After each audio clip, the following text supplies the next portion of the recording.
Thank you guys so much for joining us this morning, this afternoon, whatever time you are joining us from. I am really excited for our second in our virtual roundtable series. Today we are here to talk about internships and career readiness in the virtual era, which is something we've been talking a lot about TWC. I'm excited to hear what you guys have been talking about on your campuses. Before we get started, I want to go over some housekeeping rules. One, this session is going to be recorded and shared on our website. So if you don't want to be in the recording, please just turn off your video. Even during the breakout rooms, we will still be recording. Two, right now everybody's muted, but we will have a discussion portion. During the discussion portion, if you could just stay muted unless you're speaking, that would be really appreciated. But we do want everybody to discuss. We have an exciting presentation prepared for you guys today, but we will have a discussion portion where we're looking forward to hearing what's going on with your campuses. And last but not least, my director, Reed May, he's on the line today being our tech support. So if you have any technological issues, please just either write it in the chat or you can chat Reed directly and he can help you out with that. So for those of you guys who don't know me, my name is Mari, and I'm one of the managers of the Office of College and University Relations here at the Washington Center. I am also a TWC alumna, and we are here today to talk with Avi Crichton. Avi is our director of the Academic Internship Program.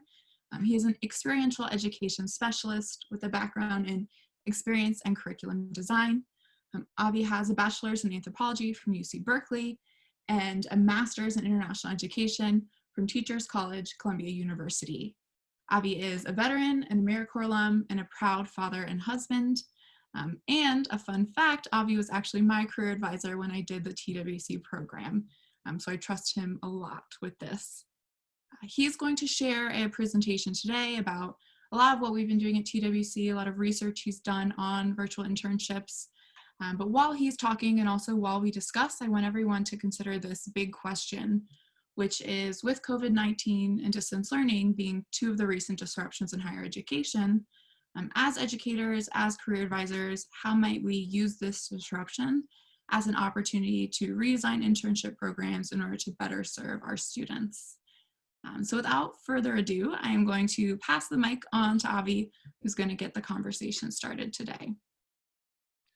Thank you, Mari. As Mari mentioned, my name is Avi Crichton. I am the director of our academic internship programs here at the Washington Center. Thank you all for coming here today. I've had some opportunities to speak to our liaisons in the past, and I'm really excited to have this discussion today. I think in many ways, this is a perfect time to have this first touch point about virtual internships. We're a month into our summer program, and about 4 months into this pandemic that has affected us so dramatically, all of us, both interns as well as professionals throughout the country and the world. There's a lot that we still have to learn about virtual internships. This is still very much a work in progress. So I think today we're really going to focus on some key components of the actual virtual internship. If you are interested in some of the supplementary programmatic components of the Washington Center program, I'm happy to answer those kind of questions at the end. So let's see, where are we right now? It shouldn't come as a surprise that COVID-19 has fundamentally disrupted the internship game, but more importantly, the college to career pipeline that many students are relying on to launch their career.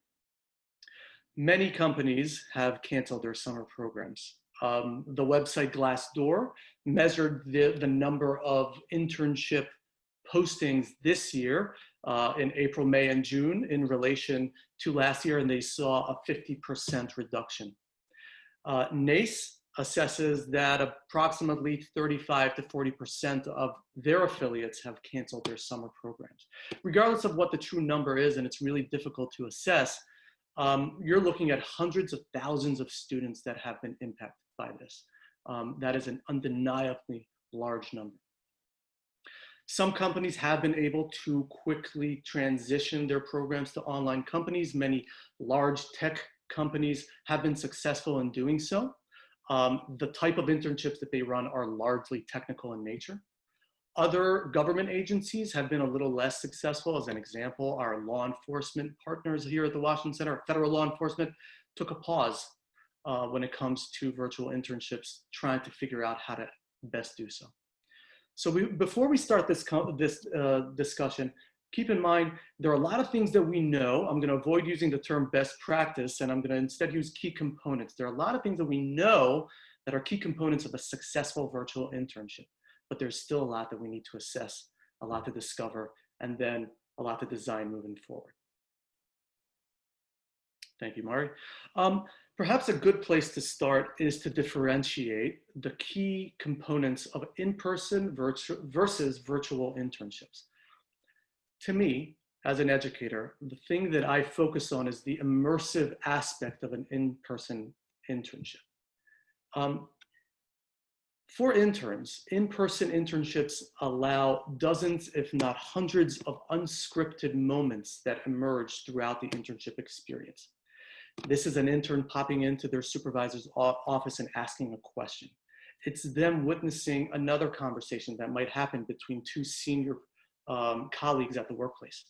It's lunchtime, it's a happy hour, it's just bumping into a colleague at the water fountain and having a discussion about your industry, the values of the organization. Hundreds of little moments like that that contribute to the learning of the intern. In an in-person internship, supervision is up close, assessment happens in real time, communication can be rapid. And as mentioned, many of those unscripted moments. It doesn't mean that this type of learning cannot take place in a virtual internship, but it does mean that it does require a lot more planning, a lot more strategy, a lot more thought on how to structure all of those moments of learning. Because in a virtual internship, supervision is less or less frequent. It does rely on much greater autonomous work. The communication that does take place has to be scheduled and heavily reliant on technology. Learning can take place, but it has to be strategic and it has to be planned. And I think those are some of the things that a lot of companies are wrestling with right now.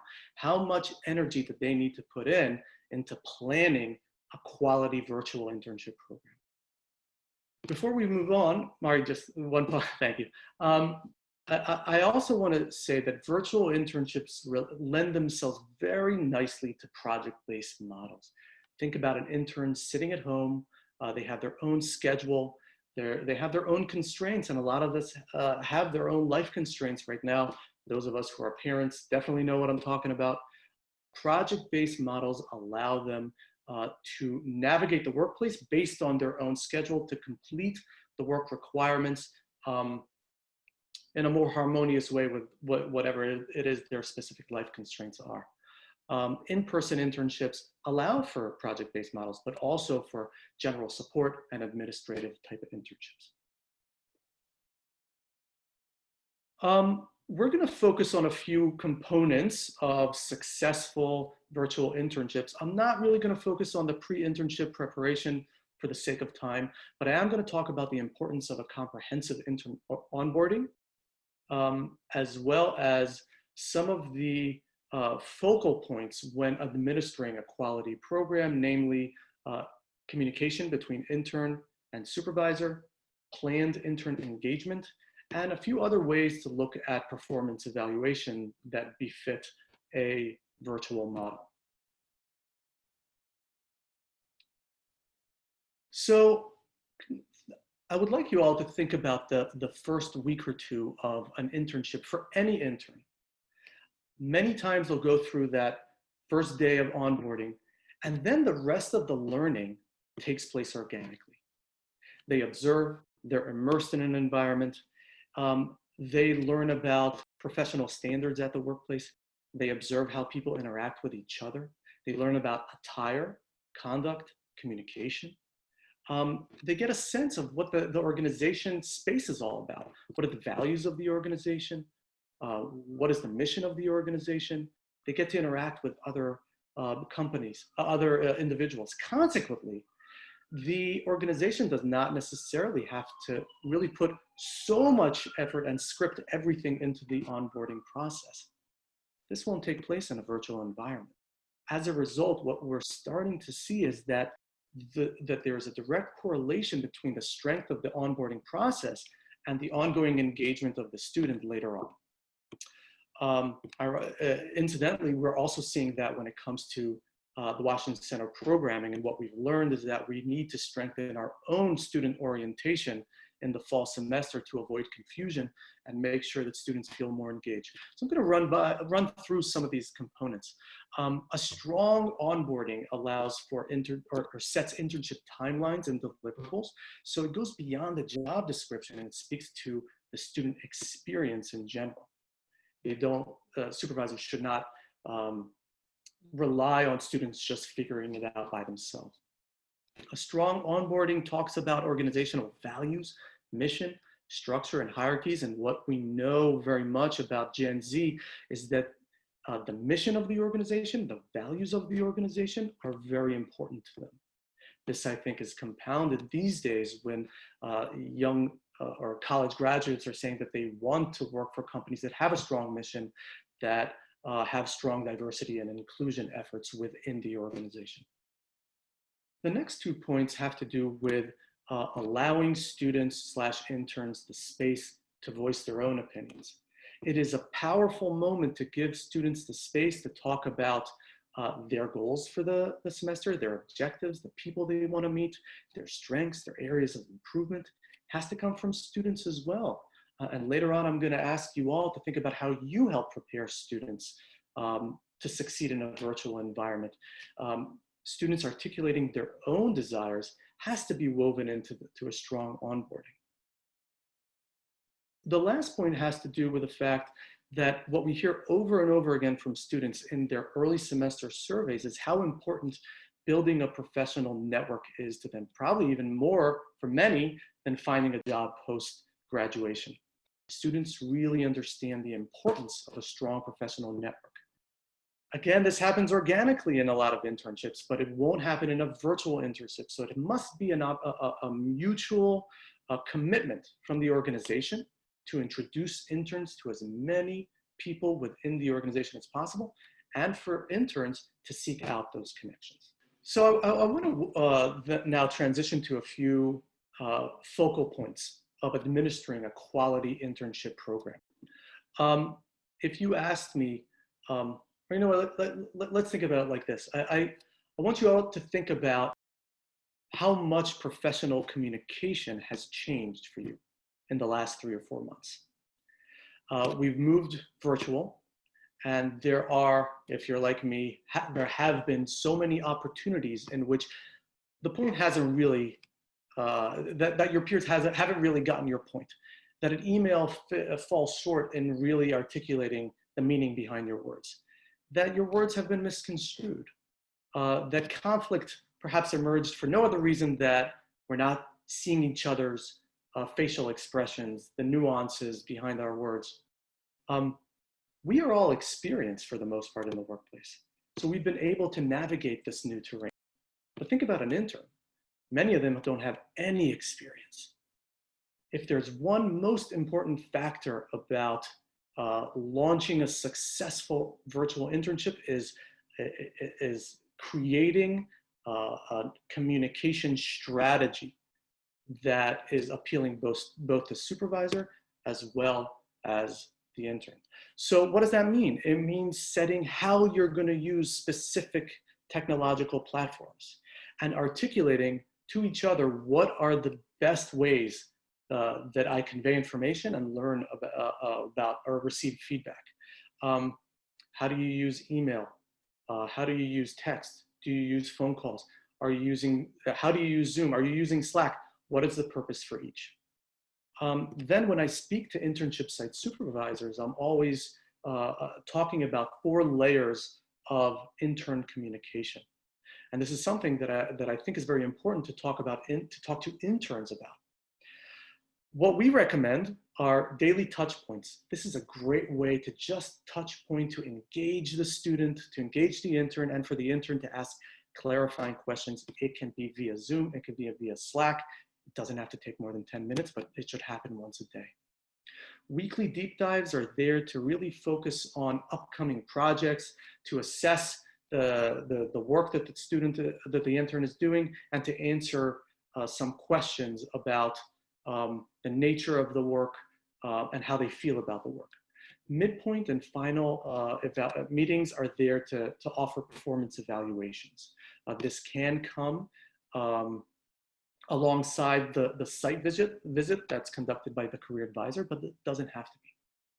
And cross-departmental meetings are there to to enable communication between interns and representatives of various departments, knowing that an intern's career might develop in a variety of different ways, and it's crucial for them to have an open line of communication with various directors and executive members throughout the organization. The next focal point is intern engagement and support. Again, think about all the ways that students / interns get engaged with their organization throughout an in-person internship, especially one that's conducted here in Washington, D.C. There are a million different opportunities for them to go to happy hour, to attend events, to have lunch with their peers, to feel like they're part of the organization. What we know, and I think this is true for employees as well as interns, is that the more interns feel that the company cares about them, is invested in their success, takes the time to listen to them and to bring them into events that are taking place, the more engaged they obviously feel, and that also the quality of the work becomes a lot better. So what can organizations do? There are a million different things and a million ideas that allow organizations to truly engage their interns throughout a virtual internship program. I'm going to run through a few ideas, but this is by no means exhaustive. They could run professional development and career readiness workshops. This does not only have to be the domain of the Washington Center. There's a lot of in-house expertise and topical knowledge. Organizations should not abandon that. They should continue with these efforts in a virtual environment.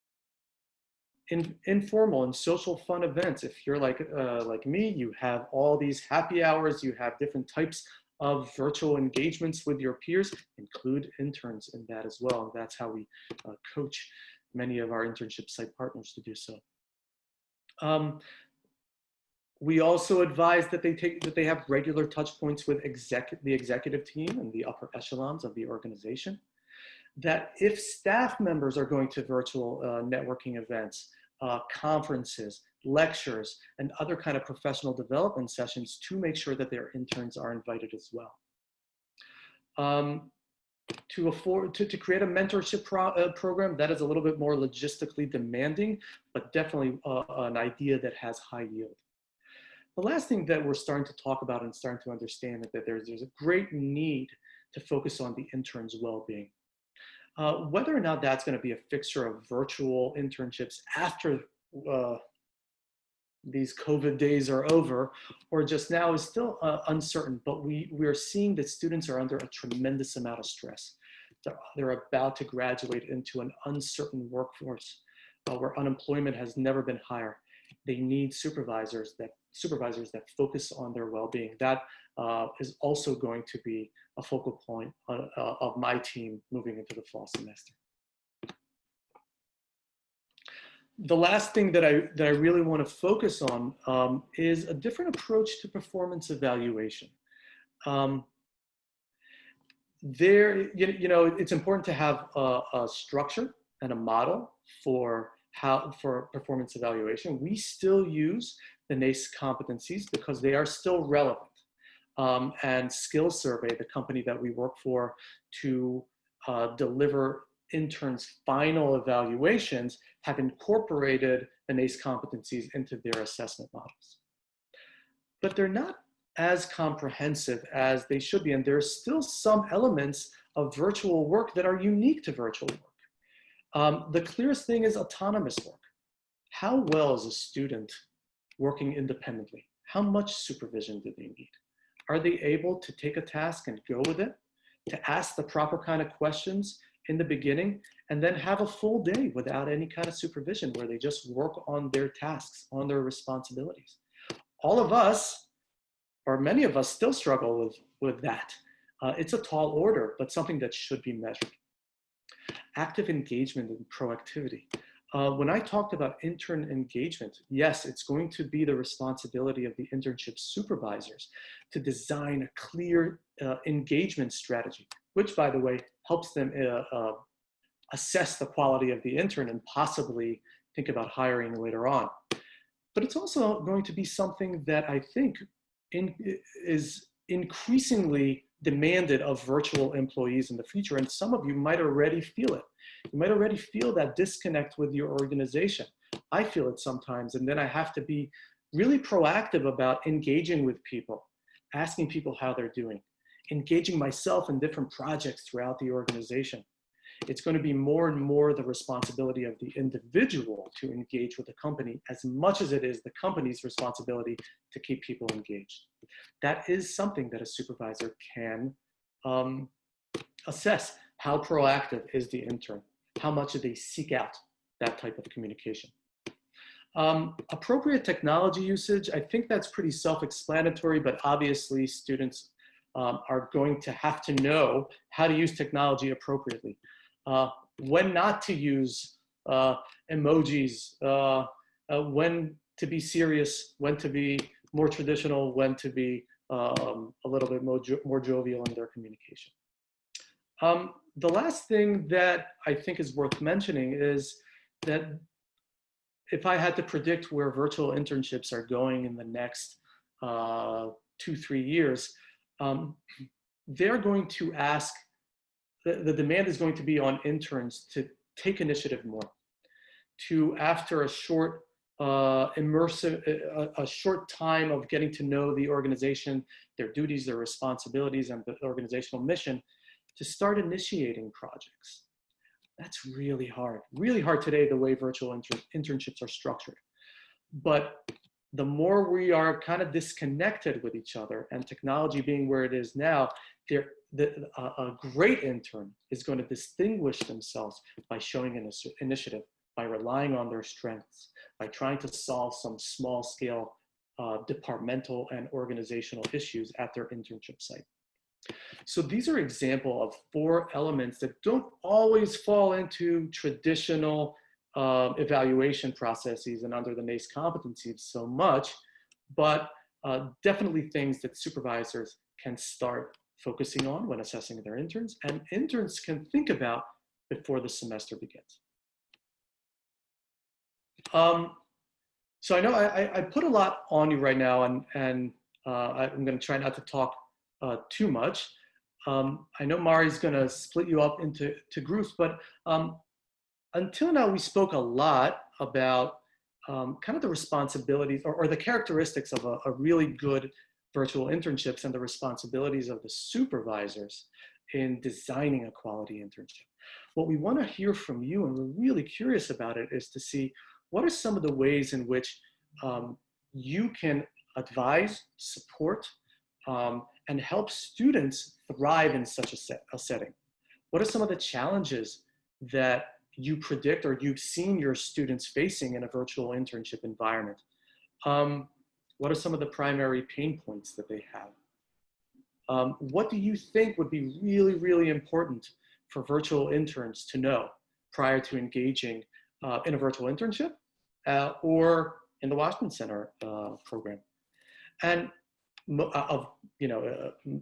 we're really curious to see what are some of the things that you've already been doing to support your interns at your home institution.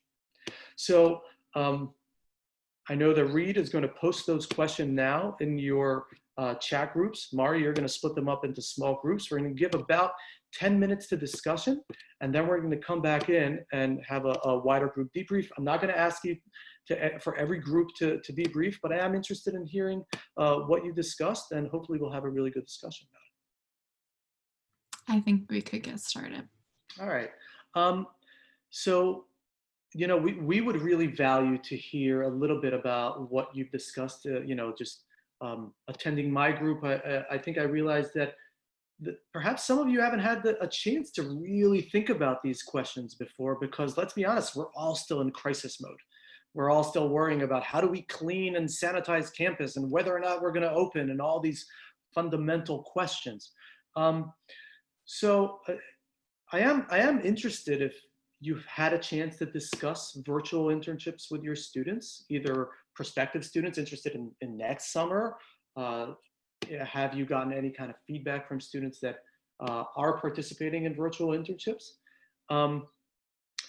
And considering all the things that we talked about, what do you think are some of the focal points for interns, for students to really think about before engaging in a virtual internship? And we can take anybody's, not every team has to debrief, just anybody that has a response or thought about this. And we've gone ahead and unmuted everyone, so you have the ability to speak. But if you're not speaking and there's ambient noise, if you can mute yourself. That's great. You can also write it in the chat box and we can read it out. That's perfectly fine.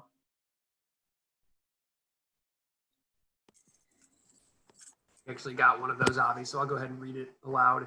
From breakout group 6, Louise Stanton said that she's peripherally involved in a remote internship program this summer with Reclaim Our Vote. She said that it's true, there's more planning and thought involved and the students are very engaged. She said that New Jersey City University is too involved, and she delivered a presentation to them yesterday. Louise, if you'd like to share more about that, you can feel free to do so verbally. So there are, Reclaim Our Vote is an initiative of the Center for Common Ground, which was an organization founded to overcome some voter suppression. And their aspiration is to get 16.5 million people who've been purged from voter rolls re-registered. The people, one of the volunteers for Reclaim Our Vote is based in New York City, and she and one of her collaborators decided to create an internship program. So they have almost 100 interns from across the country involved in their internship program for the summer. They have planned such great activities for their students that are involved. They've got postcarding and phone banking and texting that they're doing remotely, participating with the parent organization as well as the local coordinators. They've arranged for weekly or bi-weekly presentations. I did the inaugural one yesterday, which was on the voting rights in America.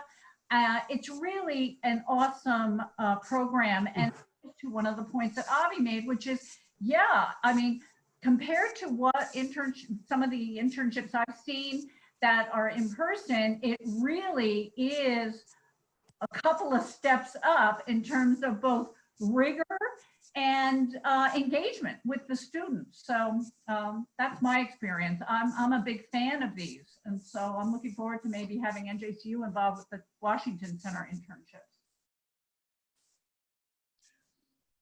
Thank you. I am curious to hear, based on some of the conversations that we've had today,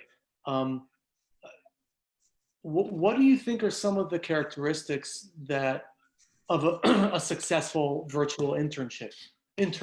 How would you coach an intern prior to arriving, or prior to starting their virtual internship, to be successful? Well, I can tell you what was done with Reclaim Our Vote by one of the coordinators. She had individual conversations with prospective interns, and the interns were either accepted into the program or not. But it was a very a kind of conversation that explained what the organization's mission was, but also sought to find out what the intern hoped to get out of it, and to really have them have some agency as well in the internship. I think that's something that we talked about, at least in our group, about the importance of being self-motivated in a virtual internship, and that there is a requirement, if not an expectation, for students to show initiative, to seek out connections, to try to be engaged. It's not the fairest thing for students because a lot of them are just in the beginning stages of their career, but it is one of the staples of a virtual environment where if you are by nature passive, a lot is going to pass you by. What else comes to mind when it comes to, and this is a question for everybody, of course, to supporting your students through a virtual internship?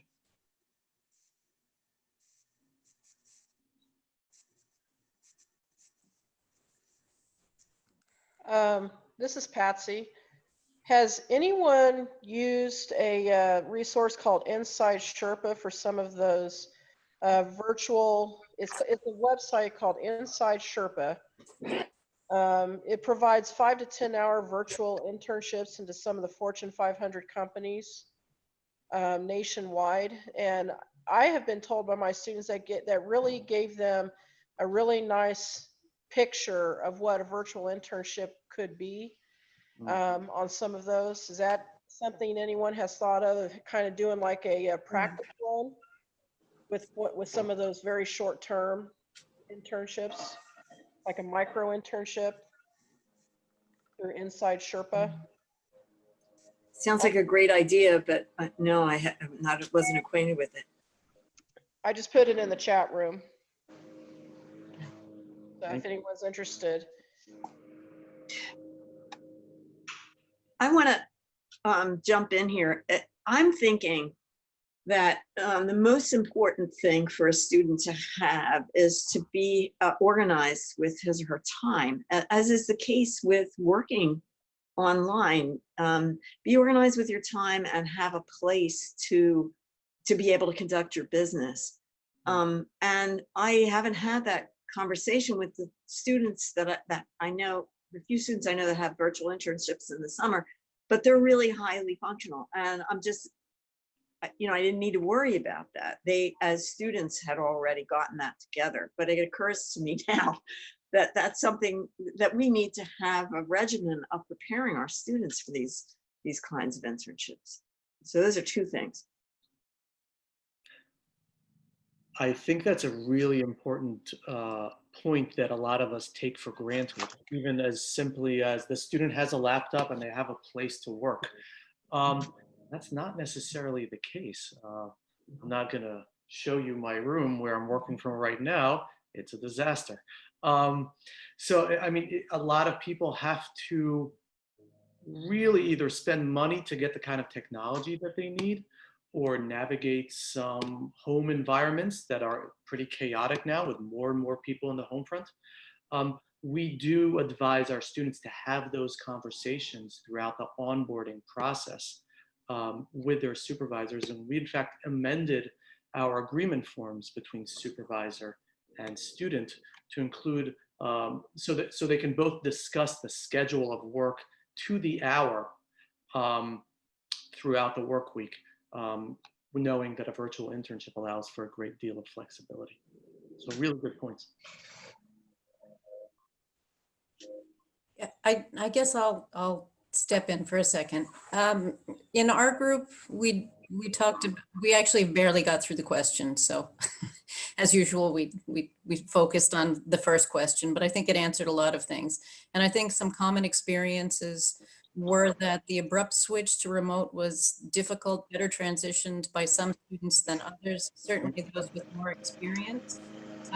The importance of that onboarding process is really critical, especially for students with a lot less experience. So despite the fact that we are now undergoing things like furloughs, I have asked our Career Development Center to come up with a series of modules to sort of address some of those issues that you might think that students might already know about. I don't know, Zoom etiquette, about how to set up a room, about, when you mute and don't mute, when you have video and my group won't share, and when you don't, right?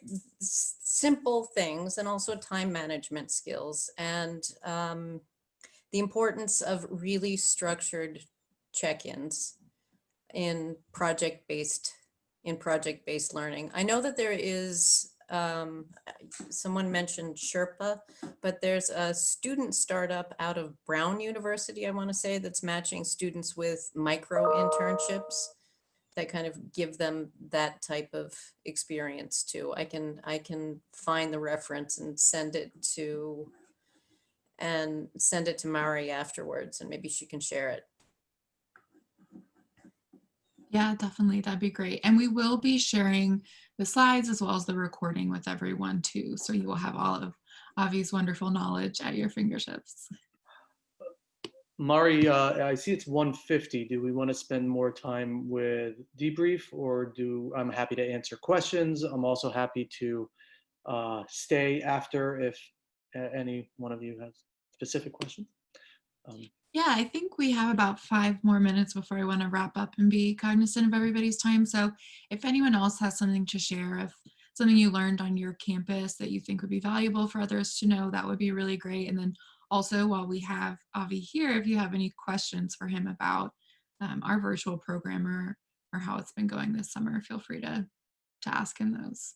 If you don't mind, I think I saw something in your notes, Avi, and it's something that I've been thinking a lot about, and I've been guiding some of our internship partners around. And it's just sort of that transition from an internship that's so many hours per week, which doesn't work terribly well in a remote environment, to this needs to be project-based learning. Like, what sorts of projects do you hope for the student to help you complete? Do you need, like, do you work in development? Do you need a donor newsletter or a blog, every 2 weeks? Do you need so many social media posts per week?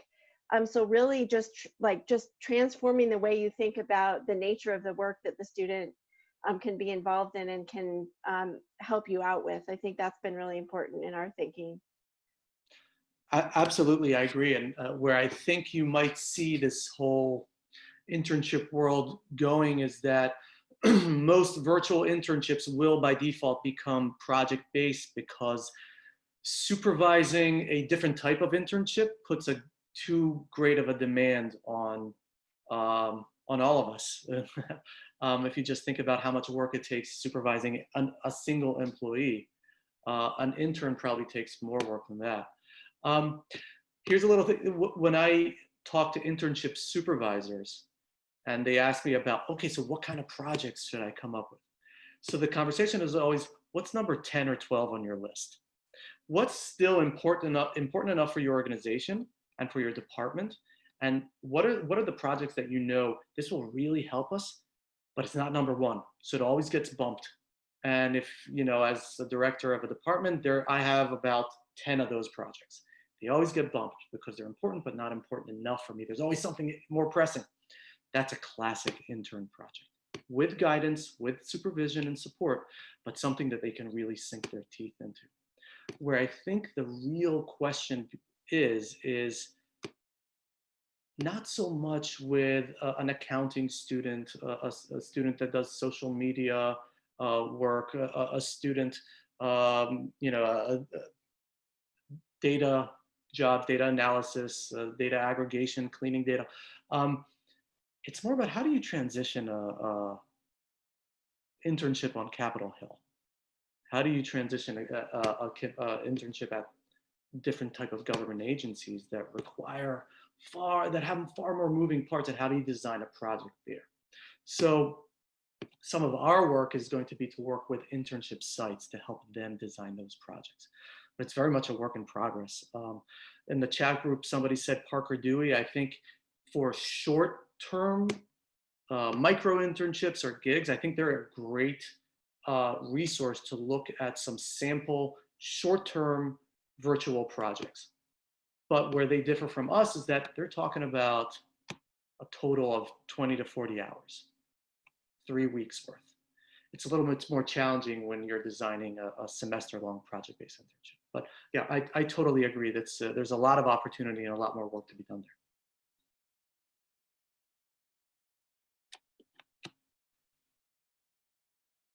there.